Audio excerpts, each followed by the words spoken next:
Hello and welcome into a new episode of the Bleed Orange and Blue, an Illini fan podcast. I'm your host, Ryan, and we are here to recap the Sweet 16 win over Houston and Houston at 65-55. Guys, we pulled off what every naysayer out there, including some Illini fans, was saying. Let's dive into it.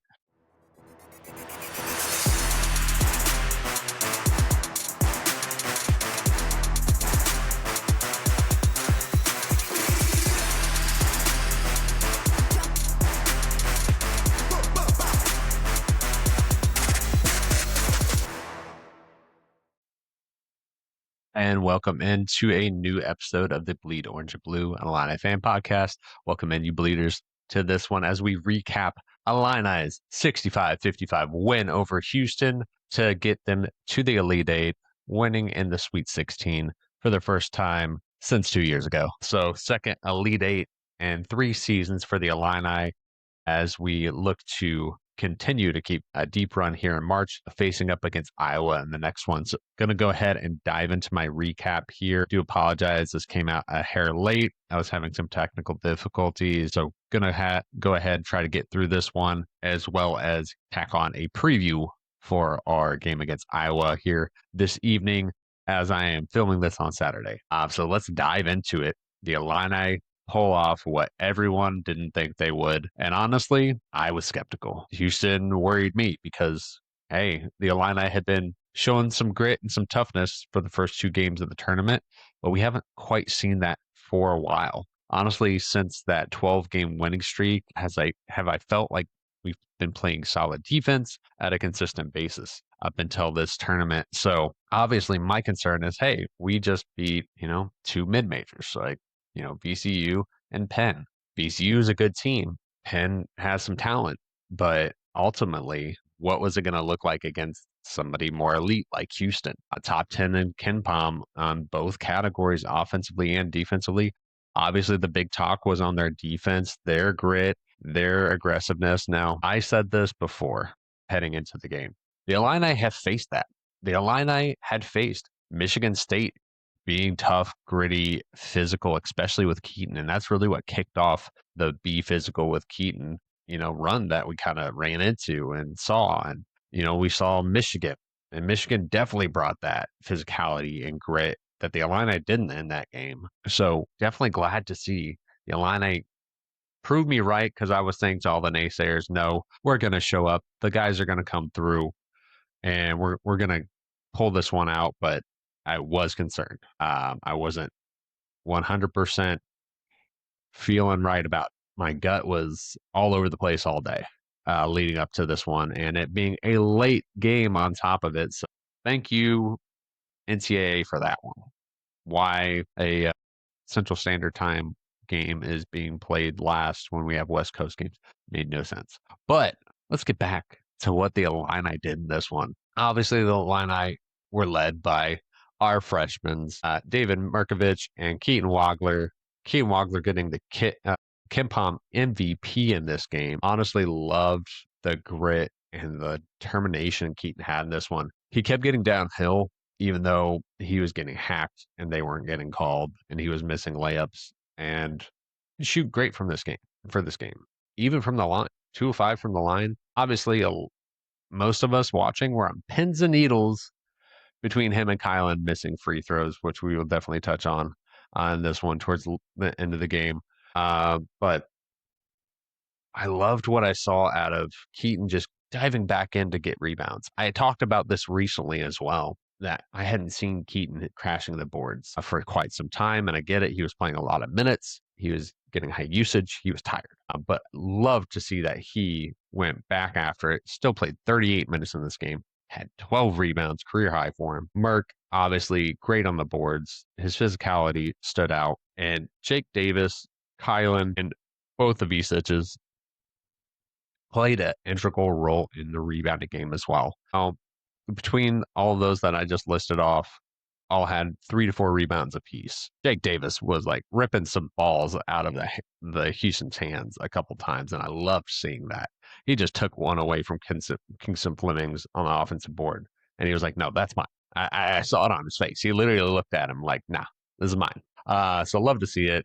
Kylan obviously like crashed the boards. He had a really big rebound towards the end there, um, on the defensive end, and he just got up and just ripped it out of the air. And I loved seeing that. Now Tommy only had 3 boards, but I'm not going to minimize his effort on the boards because he was boxing out. He was tipping the ball. He was getting his hands in there. He lost 1 rebound out of bounds. That was really like frustrating to see. I'm not going to lie. He was there for it. And he was a little, I think, worried about the defender behind him and took his eye off the ball. And Z, I mean, we saw Z get, now we've seen Z fall to the floor before going for rebounds. Not going to lie on this one. Z got thrown to the floor going up for a rebound. And these refs were letting Houston do a lot. Not going to say the Illini weren't also playing physical and getting away with things that would have probably been called previously, but Houston was doing so much in this one. I mean, Keaton, there was a drive where Keaton got fouled 3 times driving to the hoop before he got the foul call at the hoop. He got grabbed by his on ball defender. Then he got grabbed by a defender in help. And then he got grabbed by the on ball defender again and then got fouled by Houston's post player. I mean, we all saw Mark getting hit in the face, getting fouled twice on that possession, and it not getting called. So for all the people out there that say, hey, this team's not tough, this and that, grit, were they right in some games this season? Absolutely. Absolutely. Did we look soft at times? And I know a lot of that's focused on Tommy and Z, but honestly, I felt like Tommy and Z graded this out. Were they phenomenal on the boards? No, but they really held Joseph Tugler to 4 rebounds in this one. I mean, Tugler's got like a 7'7" wingspan. He's only 6'8", 230, but he is long and he is more athletic than they are. Granted, he only averages 5 boards a game, but his length alone causes so many tip outs, which we saw multiple tip outs in this one. I mean, while we owned the rebounding game, Houston matched us offensive board for offensive board. So Tugler plays a huge role in that and tipping the ball out to his guards. I mean, the guards, Kingston Fleming had 6 boards, 6'4" guy. I mean, granted, he's athletic, explosive, all those things, but so much of that was Tugler tipping the ball out to him, doing those tip outs. So he's not getting credited for a lot of rebounds, but he's still maintaining the possession for his team on the offense boards. Now, to go ahead and get back to the Illini on this one, we got after it. We had a couple of turnovers against their hard hedge and their trap. Now, Mark in this one had 2 of those. One, he threw out of bounds. He just overthrew. He got a little flustered, overthrew. Another one, just kind of a aired pass. But Andre ended up with 2 as well. One just driving in the hoop. Like we've seen it all season when Andre kind of over dribbles, drives in, guy gets hand on the ball. But everyone's talked about Merck and Keaton. I'm going to talk a little bit about Andre in this one. We needed him in that first half for sure, and in the second half. His defense was the best I've seen all season. Now, he didn't grab any rebounds in this one, which, okay, I'll let him off because he was playing a lot on the perimeter, wasn't quite in the position to crash as much. However, he played great defense. I mean, him and Boz and Keaton all played really great defense in this game, kept their guys in front of them. They kept in those zones. They kept in their gaps. So important for this team to have done all of this. And I love seeing it. It was great to see them get out there. And honestly, at one point, I thought they were going to hold Houston to under 50. I thought they were going to hold them to about 40 to 45. Houston pressed the gas real hard, hit some shots. McCarty got open. I mean, he's their version of Jake Davis. Went 3 or 7 from 3. He got open for some there. Emmanuel Sharp hit a couple daggers from out. But ultimately, I mean, they had 2 guys in double figures. We had 3. Could have had 4. Kylan missed 4 free throws. But I loved that Kylan said, no, let me get the ball again. After missing 3 out of 4 free throws. He was like, no.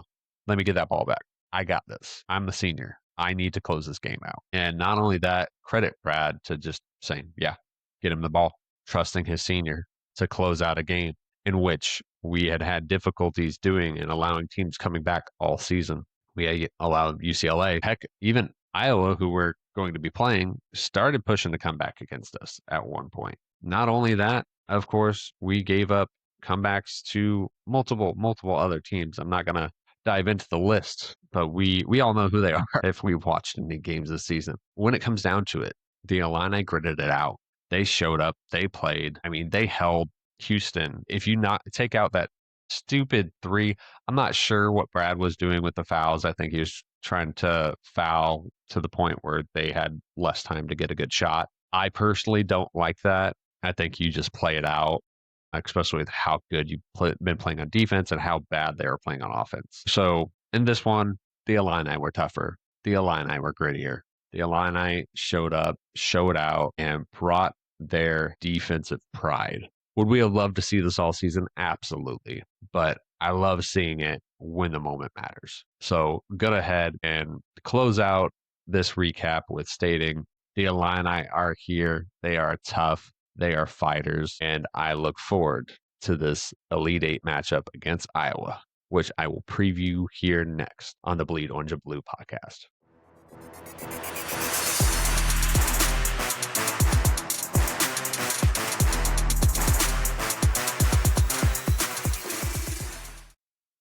All right, you bleeders, and welcome back as we go ahead and dive in to this preview as the Illini face off in the Elite Eight against Iowa.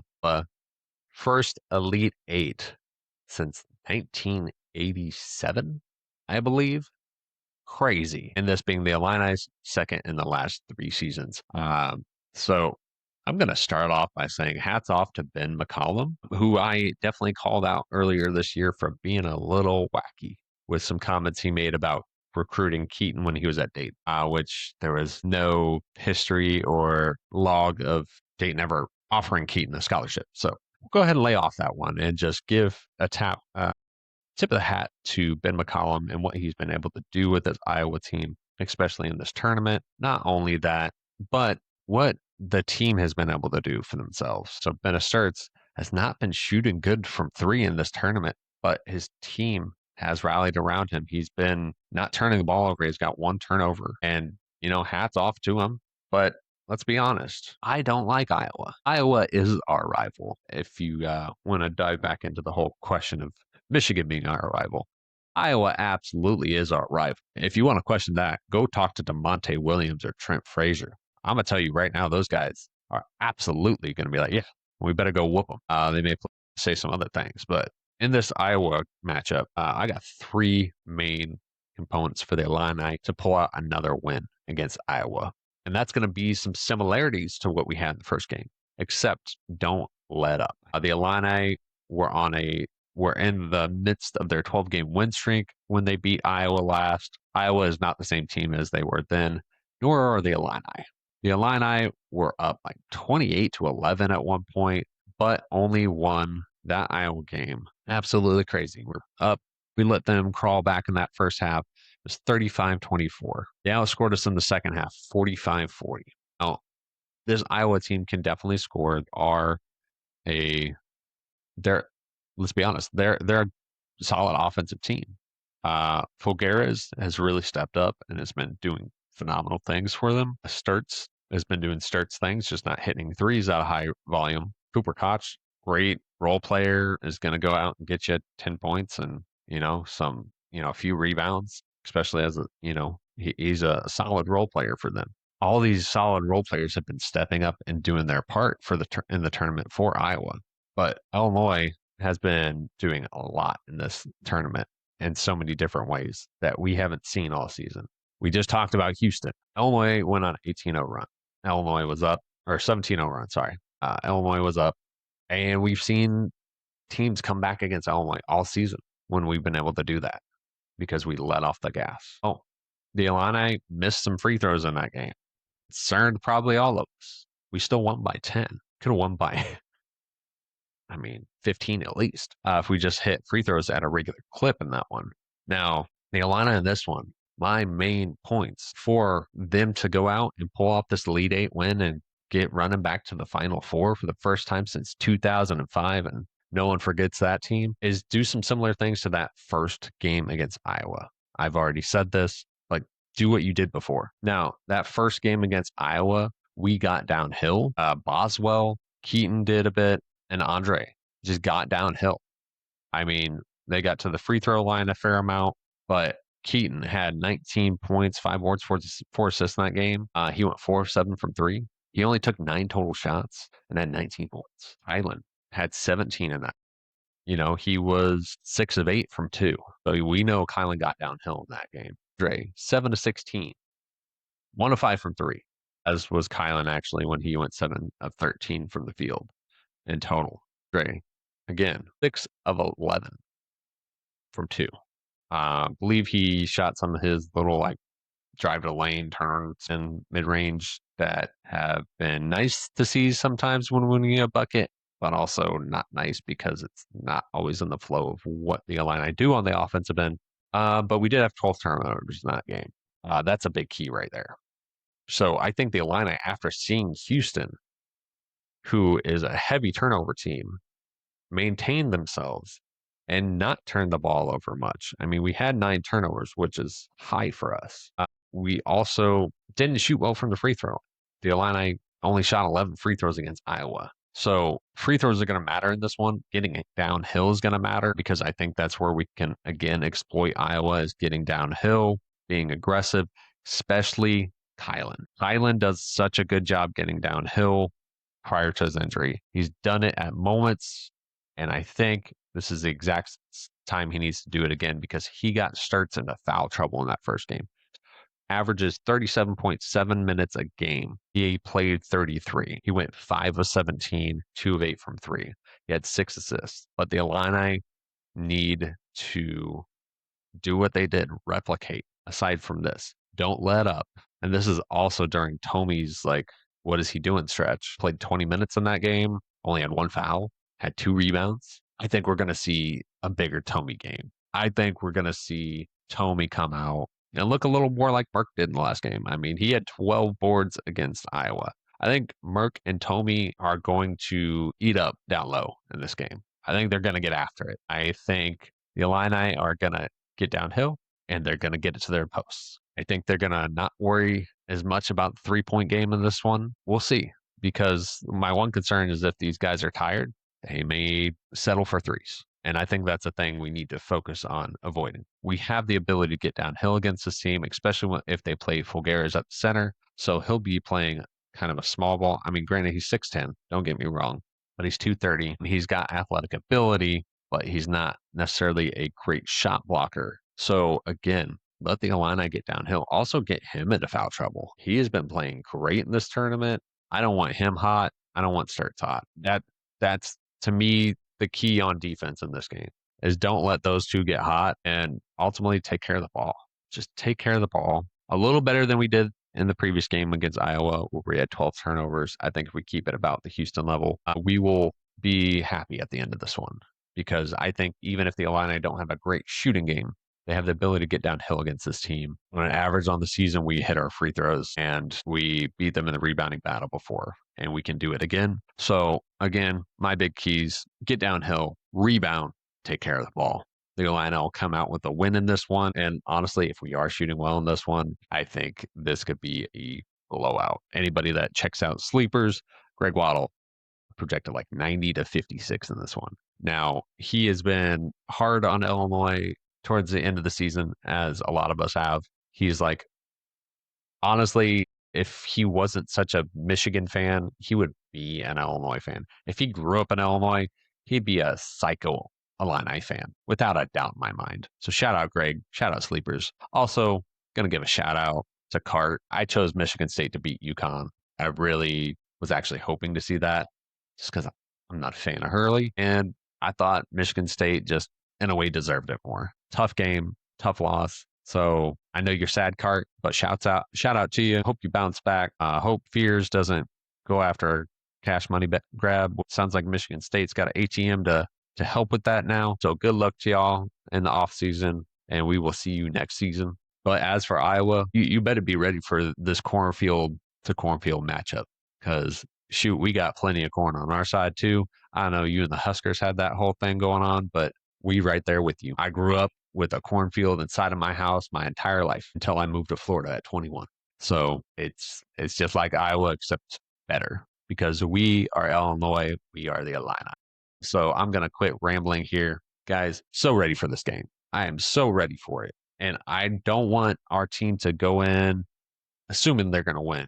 I want them to go in with the same tenacity, the grit, and the passion they had against Houston, against VCU. I love seeing that. I want to see more of it for the rest of the tournament. Don't let up. Put the foot on the throat, guys. Pedal to the metal. Let's go win by 40. Let's go win by 100. I don't care. I just want to win, but I don't want to see any let up. I don't want them to let them back in it if they get up big. I want us to just destroy Iowa. I want to throw some lifeblood back into this rivalry. I want Iowa fans to hate Illinois yet again. And it's not felt like that for the last couple of years, but we got to see it. We saw Fran earlier in the tournament. We beat him. Let's see Iowa again and beat them. So, as always, Bleeders, I appreciate you guys checking out the video, checking out the pod for my listeners on Spotify. And go ahead, like, subscribe, and share this video, please. I do definitely appreciate it. As always, LL. See you in the next one.